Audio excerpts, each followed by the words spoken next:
DJ Govinda दीवाना Samastipur.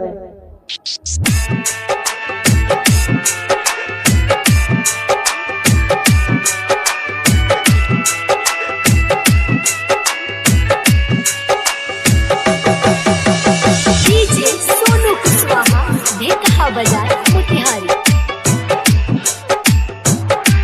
Mix भाग Pallavi recording studio मठिया मोड़।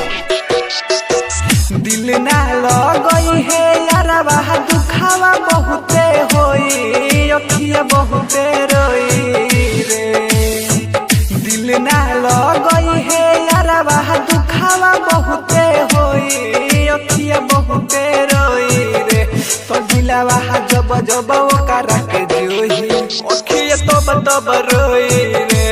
दिलवा जब जब ओकरा के जोही अखिया तब रोई रे।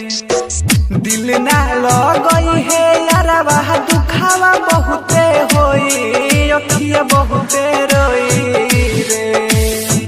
दिल ना लगई है यारवा दुखावा बहुते होई अखिया बहुते रोई रे। तो दिलवा जब जब ओकरा के जोही अखिया बहुते रोई रे। दिलवा जब जब ओकरा के जोही अखिया तब रोई रे।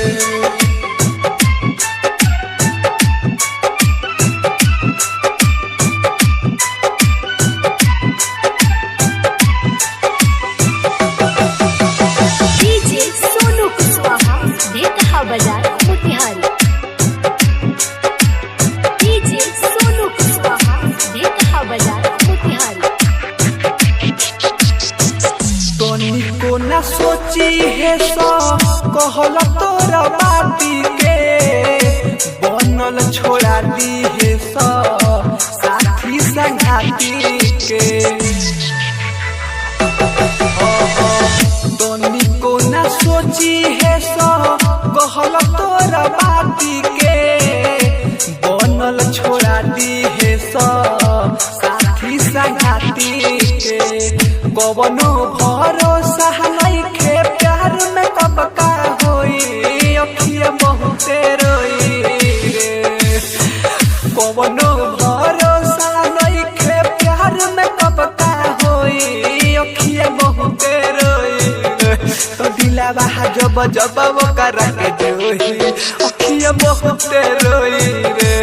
दिलवा जब जब ओकरा के जोही अखिया तब रोई रे।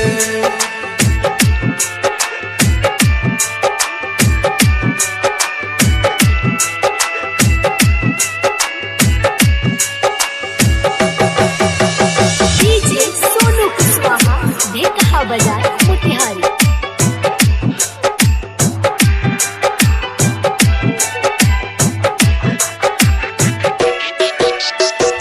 राइटर गुडू गोला देना बतिया बताई हो। कबहू दिल से प्यार जाने करी हो हमारे भाई हो। राइटर गुडू गोला देना बतिया बताई हो।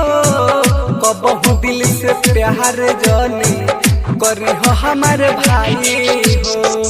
अमरजीत अकेला लागे रतिया में ना सोई अखिया बहुते रोई रे। अमरजीत अकेला लागे रतिया में ना सोई अखिया बहुते रोई रे। तो दिलवा जब जब ओकरा के जोही अखिया तब रोई रे। दिलवा जब जब ओकरा के जोही अखिया बहुते रोई